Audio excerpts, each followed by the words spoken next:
Hello friends, welcome in medicine and GK with Dheeraj sir. तो बच्चों, आज हम डिस्कस करने वाले हैं आपका बायोकेमिस्ट्री के अंदर 3 पार्ट्स कंप्लीट हो गए थे। आज पार्ट 4 है हमारा, जिसके अंदर हम न्यूक्लिक एसिड के बारे में डिस्कस करने वाले हैं कि जो आपका न्यूक्लिक एसिड होता है उसका कहाँ यूज होता है और क्या क्या उसके अंदर होता है, प्रोटीन्स क्या होती है, उसके बारे में हम डिस्कस करने वाले हैं। तो सबसे पहले अगर हम बात करें न्यूक्लियोप्रोटीन्स, तो न्यूक्लियोप्रोटीन्स क्या होते हैं बच्चों? ये ऐसे प्रोटीन्स होते हैं जिनको हम कॉन्जुगेटेड प्रोटीन्स ग्रुप के नाम से भी जानते हैं, या कॉन्जुगेटेड ग्रुप होता है जो प्रोटीन्स का, उसके अंदर आते हैं आपके जो न्यूक्लियोप्रोटीन होते हैं। ठीक है। दूसरी चीज़, ये क्या होता है? प्रोस्थेटिक ग्रुप होते हैं और आपके नॉन पेप्टाइड इनका पोर्शन होता है। ठीक, यही क्या होते हैं? हमारे न्यूक्लिक एसिड होते हैं, और इनको ही हम क्या बोलते हैं? न्यूक्लियो प्रोटीन के नाम से हम जानते हैं, जिनके अंदर क्या होता है? एक प्रकार से कॉन्जुगेटेड प्रोटीन्स का ग्रुप होता है, प्रोस्थेटिक ग्रुप होता है, और आपका नॉन पेप्टाइड पोर्शन होता है। वही क्या होता है? हमारा एक प्रकार से पूरा न्यूक्लिक एसिड होता है, और उसको ही हम क्या बोलते हैं? न्यूक्लियो प्रोटीन्स के नाम से हम उसको जानते हैं। चलिए, अगर हम बात करें all these present in living cells, ठीक है, ये क्या होता है? जितनी भी हमारी जो लिविंग सेल्स होती है बच्चों, उनमें सब में आपका न्यूक्लिक एसिड प्रजेंट होता है। ठीक है, जैसे आपका आप डीएनए और आरएनए भी ले सकते हो। ठीक है, ये भी हमारे किसके अंदर आते हैं? न्यूक्लिक एसिड के अंदर ही आते हैं। दूसरी चीज़, सोलूबल इन वाटर, ये क्या होता है? वाटर में सोलूबल होता है। चलिए, नेक्स्ट है आपका when hydrolysis they give simple protein and nucleic acid. जब हम इसको हाइड्रोलाइसिस करते हैं तो ये क्या देते हैं? सिंपल प्रोटीन और आपका न्यूक्लिक एसिड। देखो, हमने यहाँ पे इसको क्या किया है? हाइड्रोलाइज किया है न्यूक्लिक प्रोटीन्स को, तो इसने क्या बना दिया? आपका सिंपल प्रोटीन और आपका न्यूक्लिक एसिड हमें मिल गया जब हम इसको हाइड्रोलाइसिस करते हैं। चलिए, अब बात करते हैं हम इसकी टाइप्स के बारे में। टाइप्स, देखो ये क्या होता है बच्चों? 2 प्रकार का होता है। ठीक है, एक तो होता है आपका राइबो न्यूक्लिक एसिड। ठीक है, दूसरी चीज़ जिसको हम आरएनए के नाम से जानते हैं, दूसरा है हमारा डीऑक्सी न्यूक्लिक एसिड। ठीक है, तो इसको हम क्या किस नाम से जानते हैं? डीएनए। चलिए, ये क्या होता है? आपका जो डीएनए होता है बच्चों, आपका डबल हेलिक्स में होता है। ठीक है, ये हमारा डबल हेलिक्स में होता है, जबकि आपका जो आरएनए है वो क्या होता है? सिंगल हेलिक्स में होता है। चलिए, अब बात करते हैं न्यूक्लिक एसिड की, कि आपका जो न्यूक्लिक एसिड होता है वो क्या होता है। तो इसमें जो आपका न्यूक्लिक एसिड होता है बच्चों, उसमें आपका कार्बन भी होता है, हाइड्रोजन भी होता है, oxygen, nitrogen and P elements भी पाए जाते हैं आपके। इट कंटेन 15 से 16% आपकी नाइट्रोजन और 9 से 12% आपका फॉस्फोरस, यानी फॉस्फेट भी आप बोल सकते हो। ठीक है, इसमें ये कंटेन होता है आपका 15 से 16% नाइट्रोजन, 9 से 12% आपका फॉस्फोरस, मतलब आपका फॉस्फेट। चलिए, अब बात करते हैं nucleic acid are found in all living cells. देखो, आपका जो न्यूक्लिक एसिड होता है वो जितनी भी हमारी ऑल लिविंग सेल्स होती है उन सब के अंदर पाया जाता है, in the form of nucleoprotein. किस फॉर्म में पाया जाता है बच्चों? न्यूक्लियोप्रोटीन की फॉर्म में पाया जाता है। ठीक है, चलिए, they are polymer of a long chain of nucleotide units. अब बात करें, ये क्या है? एक प्रकार का हम इसको पॉलीमर्स भी बोलते हैं। पॉलीमर्स ये क्या होती है? इसकी अंदर जो आपका न्यूक्लियोटाइड की जो यूनिट होती है वो क्या होती है? लॉन्ग चेन होती है बच्चों। वो क्या होती है? एक लंबी चेन होती है न्यूक्लियोटाइड यूनिट्स की। ठीक है, चलिए, a nucleotide unit has 3 substance pentose sugar. और इसके अंदर क्या होता है? आपका जो एक न्यूक्लियोटाइड की जो यूनिट होती है बच्चों, उसमें क्या होता है? आपके 3 प्रकार के सब्सटेंस होते हैं, जिसको हम पेंटोज शुगर भी बोलते हैं। दूसरी चीज़, इसमें आपकी हेटेरोसाइक्लिक बेस प्यूरिन रिंग होती है, और एक आपकी पायरिमिडीन होती है, और फॉस्फोरिक एसिड भी पाया जाता है, जो आपका न्यूक्लियोटाइड यूनिट होती है। ठीक है, चलिए, ये आपका न्यूक्लियोटाइड है, न्यूक्लियोटाइड पेंटोज। ठीक है, पेंटोज मतलब जिसके अंदर 5 होगा। ठीक है, pentose 5 sugar plus base plus phosphoric acid. चलिए, अब बात करते हैं 2 types of nucleic acid occurs in living bodies RNA and DNA. अब जो आपका न्यूक्लिक एसिड होता है बच्चों, ठीक है, वो क्या होता है, दो प्रकार का होता है।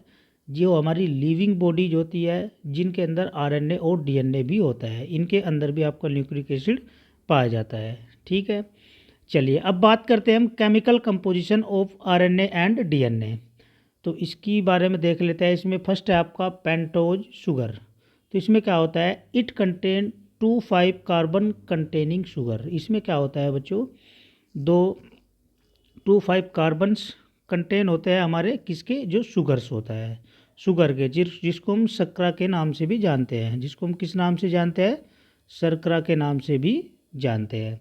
चलिए डी राइबोज, पहला क्या है आपका डी राइबोज, इसको हम किस नाम से जानेंगे, एल्डोपेंटोज, इसको हम एल्डोपेंटोज भी जानते हैं, और जो कि हम आरएनए में यूज करते हैं, जो कि आरएनए के नाम से भी जाना जाता है आपका। दूसरी चीज़ D2 डीऑक्सी राइबोज, इसको हम डीएनए के उसमें जानेंगे। चलिए अब बात करते हैं हम ribose and 2 deoxy ribose structure. तो आपका ये राइबोज है बच्चों, ये आपका 2 डीऑक्सी राइबोज का स्ट्रक्चर दिखाई दिया है ये हमारी। ठीक है, इसमें हमारे क्या है, 5 कार्बन से है। ठीक, पेंटोज, जिसको हम पेंटोज के नाम से जानते हैं, ये राइबोज का स्ट्रक्चर आपको दिखाई दे रहा है। चलिए अब बात करते हैं, सेकंड पॉइंट है हमारा heterocyclic nitrogenous base. Heterocyclic nitrogenous base के बारे में अगर हम देखें तो इसमें क्या होता है, DNA contain purine ring base. तो आपका जो डीएनए होता है बच्चों, उसमें आपका प्यूरिन रिंग बेस होता है। किस किस का, आपका एक तो होता है एडेनिन, जिसको हम ए से दर्शाते हैं, guanine G, pyrimidine ring base, systolic, thiamine, और आपका 5 मिथाइल साइटोसिन। ये सब क्या होता है, आपके डीएनए में पाए जाते हैं। चलिए नेक्स्ट है आपका RNA contain adenine, guanine, cytosine and uracil. ठीक है, तो इसको हम इस प्रकार भी लिख सकते हैं कि जो आपका डीएनए होता है उसमें क्या होता है बच्चों, AGTC। और दूसरी चीज़ अगर हम आरएनए की बात करें तो उसमें क्या होता है, AGUC। T है तो आपका डीएनए, और आपका अगर U है तो आपका आरएनए। एडेनिन, गुआनिन, यूरेसिल और साइटोसिन, एडेनिन, गुआनिन और आपका टायरोसिन और आपका साइटोसिन, थायामीन सॉरी। ठीक है, चलिए अब बात करते हैं हम इसकी टाइप्स ऑफ आरएनए की। आरएनए जो होता है उसके टाइप्स की बात करते हैं हम। तो इसमें क्या होती है बच्चों, आपकी 3 types of RNA cell. RNA के अंदर जो सेल होती है वो क्या होती है, 3 प्रकार की होती है। एक तो होता है आपका मैसेंजर आरएनए, जिसको हम ऐसे लिखते हैं, मैसेंजर आरएनए। तो ये तो नाम से भी पता चल रहा है कि ये क्या कर रहा है, एक प्रकार से मैसेंजर का काम कर रहा है। कैसे, they get direction from DNA to from special types of polypeptide, it is 5% of total RNA. ठीक है, तो ये एक प्रकार का जो डायरेक्शन होता है या डायरेक्शन देता है डीएनए की फॉर्म में कुछ स्पेशल टाइप्स के रूप में, जैसे हमारे पॉलीपेप्टाइड्स काम करते हैं। और इसके अंदर क्या होता है, आपका 5% टोटल आरएनए होता है। ठीक, जो कि एज ए मैसेंजर काम करता है, जिसको हम मैसेंजर आरएनए के नाम से जानते हैं। सेकंड है आपका ट्रांसफ़र आरएनए। ट्रांसफ़र का मतलब आप समझ रहे होंगे कि किसी चीज़ को ट्रांसफ़र करना। ठीक, तो इसमें क्या होता है, they transport amino acids up to ribose to synthesize polypeptide. ठीक है, तो इसमें क्या होता है, ये क्या करते हैं, ट्रांसपोर्ट करते हैं जो हमारी अमाइनो एसिड्स होते हैं, और जो राइबोसोम की जो सिंथेसिस होती है पॉलीपेप्टाइड्स की। ठीक, it is found in cytoplasm. और ये किसके अंदर पाया जाता है, किसके अंदर फाउंड होता है बच्चों, ये आपका जो साइटोप्लाज्म होता है। It is about 15% of total RNA in cells. और लगभग ये 15% जो हमारी सेल्स के अंदर आरएनए होगा उसका कितना होगा, टोटल 15% होगा। चलिए अब थर्ड है आपका राइबोसोमल आरएनए। राइबोसोमल आरएनए का मतलब क्या हुआ, they form ribosome and helpful in the production of protein. It is about 80% of total RNA of the cell. अगर हम राइबोसोमल आरएनए की बात करें तो इसमें क्या होता है आपका, दे फॉर्म राइबोसोम, ये भी क्या है, राइबोसोम की फॉर्म में ही होता है। और हेल्पफुल किसके लिए होता है, या प्रोडक्शन करता है किसका, आपकी जो प्रोटीन्स होती है, ठीक। और लगभग सेल्स के अंदर जो आरएनए पाया जाता है वो लगभग कितना होगा बच्चों, आपका यहाँ पे आपका 80% होगा। चलिए नेक्स्ट है आपका, all these RNA helps in synthesis of the protein. और जितने भी आपके जो आरएनए होते हैं, एक प्रकार से अगर हम उन आरएनए को देखें तो आरएनए क्या करता है बच्चों, आपका जो प्रोटीन की जो सिंथेसिस होती है ना, उसमें हेल्पफुल होता है, उसमें मदद करता है। इतना समझ में आ गया। चलिए अब बात करते हैं हम pyrimidines and purine present in nucleic acid. हमें पता है कि जो आपका न्यूक्लिक एसिड होता है उसके अंदर एक तो पायरिमिडीन की रिंग्स होती है और आपका प्यूरिन्स की रिंग होती है न्यूक्लिक एसिड के अंदर। तो हम इसके स्ट्रक्चर देख लेते हैं। यहाँ पे जो आपका पायरिमिडीन है, ये आपका पायरिमिडीन है बच्चों, इसका स्ट्रक्चर आपको दिखाई दे रहा है। और ये आपका यूरेसिल है। और नेक्स्ट है आपका थायामीन।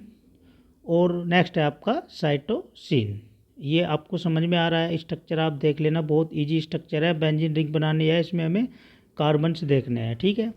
चलिए अब आरएनए देखो, आरएनए के अंदर क्या होता है आपका एजीसी और आपका यूरेसिल, ठीक है।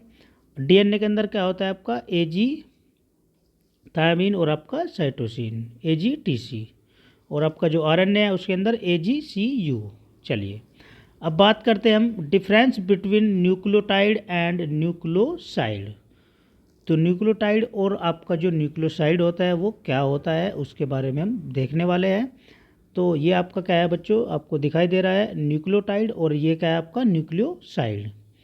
तो इसकी अगर हम देखें तो इसमें पहला पॉइंट है आपका कॉम्बिनेशन ऑफ नाइट्रोजीनियस बेस। इसके अंदर अगर हम बात करें, एक कॉम्बिनेशन फॉर्म बनती है जो किसकी होती है, आपकी नाइट्रोजीनियस बेस होता है जिसके अंदर। और उसमें हमारा क्या होता है, पेंटोज शुगर होता है बच्चों, और आपका फॉस्फेट भी होता है, ठीक है। ये किसके अंदर होता है, न्यूक्लियोटाइड के अंदर। अगर बात करें हम न्यूक्लियोसाइड की, तो इसके अंदर क्या होता है, combination of nitrogenous base and pentose sugar. इसके अंदर क्या होता है आपका फॉस्फेट नहीं होता। ये किसका कॉम्बिनेशन होता है, नाइट्रोजीनियस बेस का और आपका पेंटोज शुगर का, लेकिन इसके अंदर फॉस्फेट या फॉस्फोरस नहीं होता। दूसरी चीज़ न्यूक्लियोटाइड में क्या होता है, इट कंटेन फॉस्फोरिक एसिड। इसमें क्या होता है आपका फॉस्फोरिक एसिड होता है। और इसमें क्या होता है आपका बच्चों, जो न्यूक्लियोसाइड होता है उसके अंदर फॉस्फोरिक एसिड नहीं होता। इतना समझ में आ रहा है। चलिए it is acidic in nature. अगर हम नेचर की बात करें तो इसका जो आपका न्यूक्लियोटाइड होता है उसका एसिडिक नेचर होता है। और जो आपका न्यूक्लियोसाइड है उसका नेचर कैसा होता है बच्चों, आपका स्लाइटली बेसिक इन नेचर, ठीक है। ये कैसे नेचर का होगा, स्लाइटली बेसिक इसका नेचर होगा, ठीक है। तो अब अगला जो टॉपिक है, इसका एक छोटा सा टॉपिक रह गया आरएनए और डीएनए, उसको हम नेक्स्ट लेक्चर में डिस्कस करेंगे बच्चों। बने रहना हमारे साथ, ठीक है। आपको वीडियो को शेयर भी करना है ताकि हमें एक प्रकार का मोटिवेशन मिलता है। अगर आपको कहीं भी कुछ प्रॉब्लम आ रही है तो आप कमेंट बॉक्स भी कर सकते हो, ठीक है। मिलते हैं फिर आपको नेक्स्ट लेक्चर में नेक्स्ट वीडियो के साथ। All the best.